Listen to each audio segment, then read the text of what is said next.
Jangan lupa subscribe.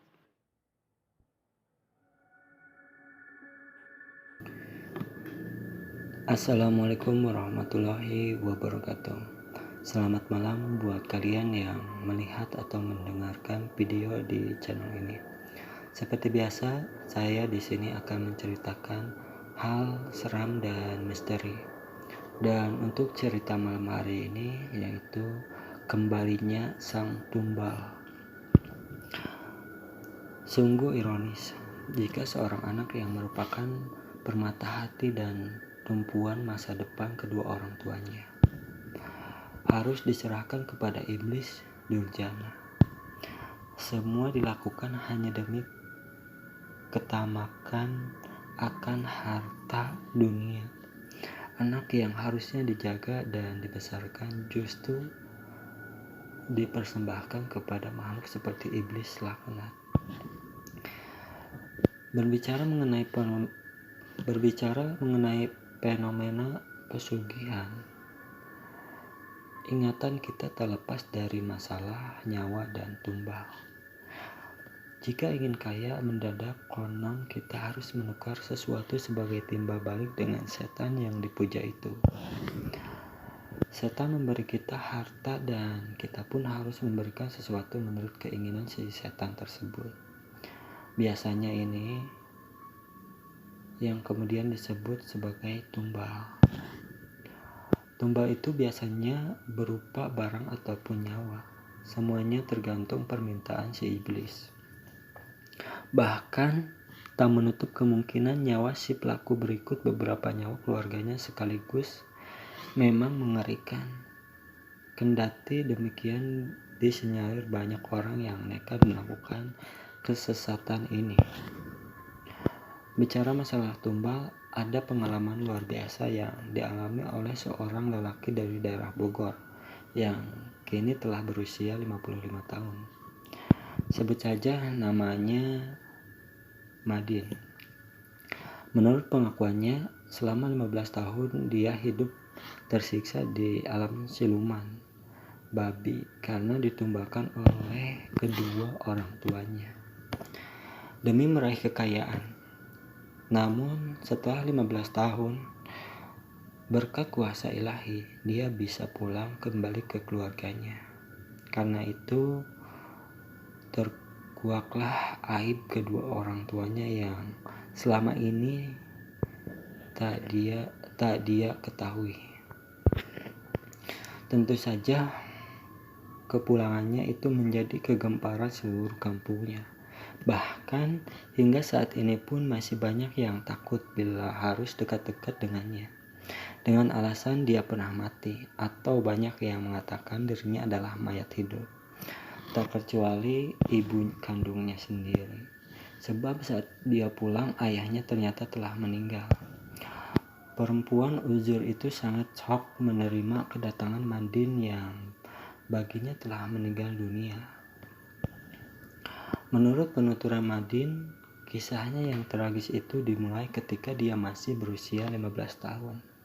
Seperti biasa, setiap hari dia mengembalakan 4 seekor kambingnya di tepi hutan karet yang berbatasan langsung dengan sungai Cisadane. Tak jauh dari kampungnya, hal ini memang sudah menjadi pekerjaan sehari-hari. Mengingat orang tuanya sudah tak mampu menyekolahkan lagi setelah tamat SD. Nah, karena kemiskinan keluarganya, hanya 4 ekor kambing inilah harta satu-satunya yang dimiliki keluarga Madin. Ayahnya hanyalah seorang buruh serabut yang harus menghidupi ibu serta 4 adiknya yang lain, termasuk dirinya.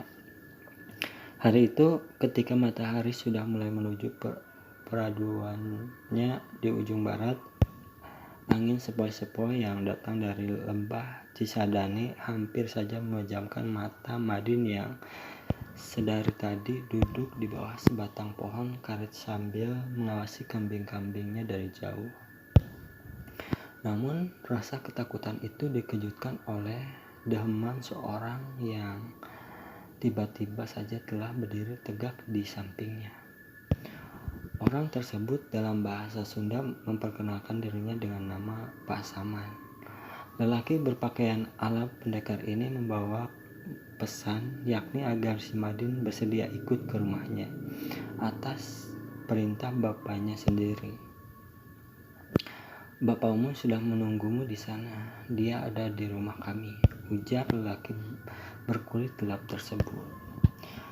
Nah, di sini seperti dihipnotis, Madin menurut saja. Bahkan dia lupa dengan kambing-kambingnya. Ketika tiba di tempat yang dituju, ternyata orang di rumah tersebut sungguh sangat banyak, seperti layaknya sebuah istana kecil. Namun begitu tiba di sana, Madin tak melihat ayahnya. "Oh, ternyata bapakmu sudah pulang, Nak. Katanya kamu disuruh menunggu di sini sampai bapakmu menjemput," kata lelaki tadi sekembalinya dari sebuah ruangan. Madin bingung, dia mulai curiga. Karena bingung, dia mulai kasak-kusuk bertanya pada orang-orang yang bekerja di rumah itu yang jumlahnya sangat banyak. Ya, sebuah rumah dengan puluhan bahkan ratusan pembantu adalah sungguh sangat aneh.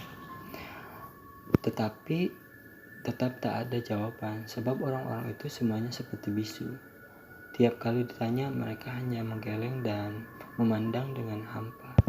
Bahkan Madin melihat mereka hanya bekerja dan bekerja. Sehari dua hari Madin dibiarkan tak mengerjakan apapun seperti orang-orang itu. Namun menginjak seminggu dia dikejutkan oleh suara yang menggeledek yang menghadirkan agak bekerja seperti yang lain. "Kamu di sini disuruh bekerja oleh bapakmu, bukan duduk santai dan melamun terus," bentak seorang itu sembari menendang bokong Madin dengan kerasnya. Rasa sakit luar biasa akibat tendangan itu membuatnya sangat takut. Sedangkan orang yang beberapa waktu lalu menjemputnya tak lagi menampakkan batang hidungnya. Akhirnya lambat laun Madin mulai merasa bahwa dia telah ditipu orang yang mengaku bernama Pak Saman itu. Karena ketakutan yang teramat sangat, dengan berat hati dan cucuran air mata, Madin terpaksa bekerja keras di tempat itu seolah tanpa henti. Dikatakan tanpa berhenti sebab seolah tempat itu tak ada pengganti hari siang ataupun malam. Hari-hari kelam itu dilewati dengan cucuran keringat tiada henti. Semua pekerja termasuk Madin di dalamnya baru berhenti tak kala tiba saatnya makan. Malangnya, makan saja dijatah hanya 2 kali sehari. Entahlah siang atau sore, kami tak bisa membedakannya, cetus Madin mengingat saat itu. Ketika ditanya apa saja yang dikerjakan di tempat itu, Madin menjawab, "Kerja apa saja, mulai dari membangun rumah, mencuci, dan masih banyak lagi, termasuk membersihkan kandang babi. Banyak babi berkeliaran di tempat itu. Mereka seolah menjadi tuan bagi kami." Kenangannya lagi. Kira-kira sebulan kemudian, Madin baru melihat jika di ruangan lain ada atau tempat lain ada pemandangan yang memilukan. Banyak anak-anak kecil, baik laki-laki maupun perempuan, bekerja mengepel lantai sambil menangis. Bahkan anak-anak itu dibiarkan saling cakar menyakar satu dengan yang lainnya sampai berdarah-darah. Mereka, anak-anak yang masih suci itu, mengerjakan pekerjaan yang seharusnya dikerjakan oleh orang dewasanya. Semoga Allah melaknat iblis terkutuk itu, ingat Madin dengan memiliki mimik menegang, menahan amarah akan kenangan yang sangat pahit dan menegangkan itu. Madin saat itu terus bekerja dan bekerja bersama puluhan orang lainnya dari segala umur. Tempat itu benar-benar seperti neraka bagi orang-orang yang belum tentu mengerti mengapa mereka bisa berada di sana. Mereka bekerja untuk siapa? Dan apa salah mereka sebenarnya? Berminggu, berbulan, dan hampir 6 bulan Madin bersama orang-orang malang itu terus bekerja, sekalipun mereka tak pernah mendapatkan makanan enak apalagi digaji.